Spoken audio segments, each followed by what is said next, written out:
Hey guys, welcome back. New video on the narrow path. And so we've been going through like every chapter of Luke until like Christmas on the 25th, because Luke has 24 chapters. So here we are, we're on Luke chapter 23. We've gotten so far and we're almost done with Luke, and it's been really fun spreading the word and just helping ourselves grow. And let's get started with Luke chapter 23. A lot of information and some really serious stuff going on. So Luke chapter 23 starts off right after 22. So right after Jesus is arrested in the garden after praying. So all these Jewish leaders and these religious leaders and priests, they take Jesus to Pilate, who is the Roman emperor. He kind of rules over everything at the time. And so they start stating their case, saying like, this guy, Jesus, he's leading people astray. He's telling them not to pay their taxes to Rome. He's claiming to be the Messiah, blah, blah, blah. So like, the Jewish leaders, they're kind of like, they try to be smart about this because they know that Rome won't really care if it's like a religious thing, like if he's blaspheming or if he's claiming to be God or something like that. But Rome will care if what he's doing is affecting Rome. So then they start saying like he's causing revolts everywhere. Like he's leading a bunch of people into big groups and it's really disrupting Rome. And then so Pilate asks Jesus, "Are you the king of the Jews?" And Jesus replies, "You have said it," verifying that he is the king of the Jews. And so then Pilate turns to the crowd and he's like, "I don't see anything wrong with this man. He seems so innocent." And then so they start, they just keep yelling and yelling and yelling. They're like, he's causing riots. They just keep stating their case over and over and over. And eventually they're like, they're talking about like, he's causing riots wherever he goes, all over Judea, from Galilee to Jerusalem. And so then Pilate's like, oh, so Jesus is Galilean? And so he finds out that Jesus was Galilean. And so Pilate then sends Jesus to Herod Antipas. And Herod was like, he was known as like a mock king, I think, which means like, he's a king, but like really small kind of, like he's only in charge of a certain little area, tiny little area. And Herod is still under the main king, pretty much. And so Pilate sends Jesus to Herod. And Herod he's heard a lot about Jesus. He hears about these miracles, him healing people. And so Herod, he doesn't really care. He's like, all right, well, let me see a miracle. I hear all this stuff. And so he asks Jesus like many questions, but Jesus stays silent the whole time. He doesn't answer anything. And so after this, during this, like the Roman soldiers and everything, and even like religious leaders, they were standing there watching Jesus being questioned, and they're just like mocking him, blah blah blah. And they eventually they put a robe on him, a royal robe, kind of mocking that he's the king. And then Herod sends him back to Pilate because like he doesn't see anything wrong with him. And then it says Herod and Pilate, who had been enemies before, became friends that day.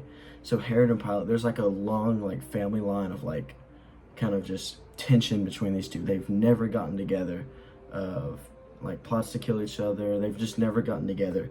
And so Jesus kind of brought them together. They became friends that day. And so Herod sends him back to Pilate, and Pilate calls together like a group of priests and other religious leaders. And he announces his verdict. He's saying, "You have brought me this man, accusing him of blah, blah, blah, blah, blah. And I've examined him, and so has Herod, and we find nothing wrong with him. And so there's nothing this man has done that deserves the death penalty," he says. So Pilate goes on to say, "I will have him flogged, and then I will release him." Well, flogged means just like a brutal whipping, kind of just a little punishment, and then he will be released. And then it says a mighty roar just rose from this crowd. They're so mad. They want him dead. They want a major punishment happening to Jesus, which is really weird because Jesus did nothing. But so then the crowd starts saying, "Release Barabbas to us." And Barabbas was a really bad criminal. He was a murderer. He led like many revolts. Really bad criminal, really bad guy. And so this crowd, they want Jesus gone so bad. They're like, release Barabbas to us, and take Jesus, crucify Jesus. And so Pilate starts arguing with him because he wanted to release Jesus. Pilate saw nothing wrong with Jesus. He was an innocent man. He could care less about this whole thing. But this crowd just kept getting louder and louder, and they wouldn't stop. They're like, crucify him, crucify him. And they just wouldn't stop. So it says, for the third time, Pilate demanded, why? What crime has he committed? I found no reason to sentence him to death, so I will have him beat, and then I will release him. But it says the mob just got even louder, demanding that Jesus be crucified, and their voices prevailed. So then Pilate, he sentenced Jesus to die, as this crowd demanded. And as they had requested, he released Barabbas, this awful criminal. And he took Jesus, this guy who lived a perfect life with no sin. He took him in to die and be crucified. And so then it goes on to the section called the crucifixion. And so these people are taking Jesus away. And there's a man named Simon. He was from a nearby countryside. And so a little context. It doesn't talk about this really in Luke. It talks about it elsewhere. But Jesus is on his way to be crucified. Usually they have to carry their own cross, which is a big, long wooden thing. It looks like a T. They've got to carry this cross up to wherever they're going to be crucified at, which is a long ways. It's probably in the desert. Probably doesn't have any clothes on. He's been beat, and he's got to carry this heavy wooden cross up this hill to where he's going to die on it.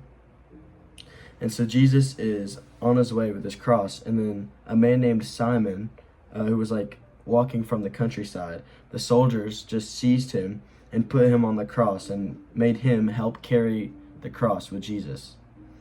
And so then it says a large crowd showed behind them, and including many grief-stricken women.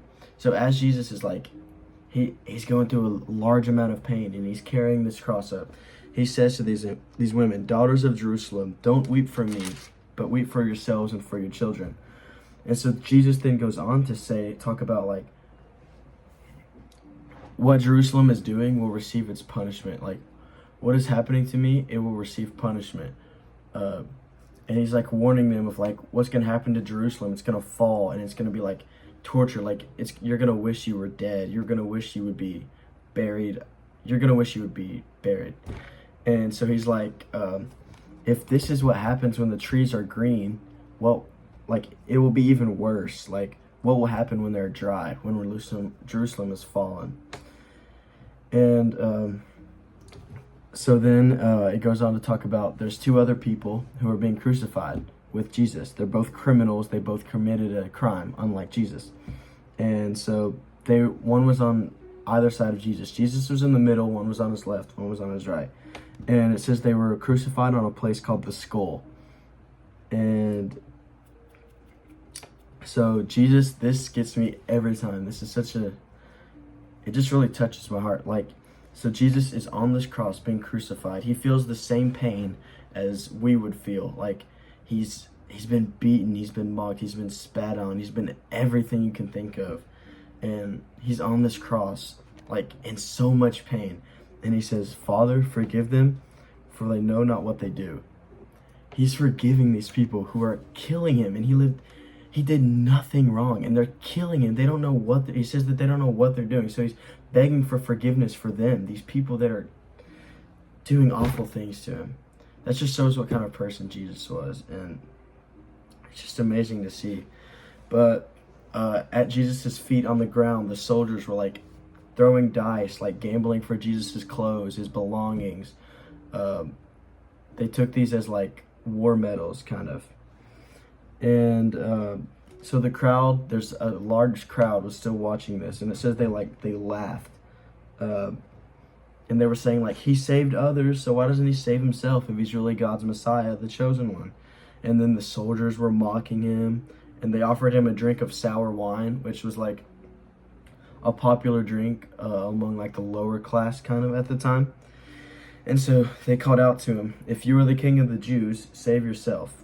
And a sign was put above Jesus' head on the cross, and it said, "This is the king of the Jews." And so then one of the criminals beside Jesus, he laughs and he goes, "So you're the Messiah? Well, prove it by saving yourself, and then save us too while you're at it." And then the other criminal on the other side, he says, "Don't you fear God even when you've been sentenced to die? We deserve to die for our crimes, but this man hasn't done anything wrong." So this criminal is recognizing Jesus' sinless life. He's recognizing everything. He's confessing like God, like Jesus is the Son of God. He's kind of just repenting here as he's a criminal and he's dying next to Jesus. And then he said, "Jesus, remember me when you come into your kingdom." And then Jesus says, "I assure you, today you will be with me in paradise," meaning like heaven, in his kingdom. And that's just really cool to see. This criminal, he's committed sin, he's lived a life of sin like everybody has, and he's dying next to Jesus, and he repents, he confesses that like Jesus is Lord, and he says, "Remember me when you come into your kingdom." Like, whoa, it's so cool to see that. And then it says, by about this time, it was like noon, and darkness just fell across the land. And this kind of represents like God's judgment on the people. Like, they have killed his one and only son who he sent down. He loves so much, but it needed to happen because he loves us so much. And then it says, suddenly the curtain in the sanctuary of the temple was torn down the middle. So there was actually like two curtains. There was one that was like from the holy place. It was kind of the barrier between the courtyard of the temple and the holy place. And then there was a curtain of the holy place to the most holy place. In Luke, it doesn't say which one it is. I'm not sure if anywhere it tells us which curtain it is. But either way, we know a curtain is torn, which represents like there's a new way to reach God and get into heaven now, besides all these sacrifices, these temple things, everything that they used to be doing, following the law of Moses, the Old Testament, and the Torah, and everything. And so it says, then Jesus shouted, "Father, I entrust my spirit into your hands." And with those words, he breathed his last. So those are the last words Jesus said. Jesus died after he said that. And then a Roman officer, like one of the dudes who was helping kill him and persecute him and mocking him, he saw Jesus die. And so then he fell to his knees and he started worshiping God and said, "Surely this man was innocent." That's just so crazy to think about. This guy is helping kill Jesus. And then Jesus dies. He breathes his last words. And then he confesses, like, it's just so cool to see. And then it says, when all the crowd that came to see the crucifixion saw what had happened, they went home in deep sorrow. Like, they weren't happy anymore. They're kind of sad about this. They're kind of grieving over it. And then it says Jesus' friends, like his followers, including the women who had followed him from Galilee, stood at a distance watching. And then it says there was a righteous man named Joseph. He was a member of the Jewish High Council, which was one of the main groups that wanted Jesus to be killed originally. But it says Joseph had not agreed with the decision and actions of the other religious leaders. Joseph did not want Jesus to be crucified. He did not agree with these people that wanted him to die. And it says that Joseph was waiting for the kingdom of God to come. So Joseph went to Pilate, this Roman emperor, and he asked for Jesus' body, his dead body. And Pilate gave it to him. And usually they would not, they would just leave the bodies up there to rot and everything. But this is kind of a different situation because Pilate believed that Jesus was an innocent man. He didn't deserve this. So he gives the body to Joseph. And so Joseph then wraps it in a linen cloth and laid it in a tomb, which was carved out of rock. And a lot of bodies didn't get this kind of treatment. A lot of them were just left out. But he was put in a tomb. And it says this was done late on an afternoon, the day of preparation, as the Sabbath was about to again, like the holy day. And so as his body was being taken and put in the tomb, it says the women from Galilee, his followers, they followed and saw where Jesus' body was placed. So then they go home and prepare all these spices and ointments and stuff to put in the tomb, because this is what they would do. Because like it would smell bad having a dead body, and they would come to like cover up this sin and put nice smells in there. But it says by the time they had finished, the Sabbath had begun, so they rested, which was required by the law, because they're told to keep the Sabbath day holy, don't do anything on the Sabbath. And yeah, that's how Luke 23 ends. We see so much happening, some really serious stuff. Jesus dying so that like the prophecies are fulfilled. There's a new way to reach God and like getting to heaven and getting right with God, besides like going to the temple and sacrificing and following all these laws, but through Jesus. And in Romans, the Apostle Paul says, if you confess Jesus is Lord by your mouth, and then you'll be saved. And this is because of Jesus dying on the cross, and he pays the eternal punishment for our sins. So we're all sinners, and Jesus was not a sinner. Jesus lived a perfect life, yet he paid the price that we all should have paid. So it's actually Christmas Eve, and I just want to kind of like, we'll definitely talk about this the next 2 videos, but just remember like the reason for all this. Like, I mean, Christmas, yeah, having fun with family, coming together, gifts and stuff, but Christmas Day is the day of Jesus' birth. The Virgin Mary gave birth to Jesus, fully human and fully divine, like fully human and fully God, which our minds can't comprehend what that means and how great that is. But yeah, amazing story, and we should have 2 more videos left in this little series. And so thank you guys so much. Stay blessed and have a great night.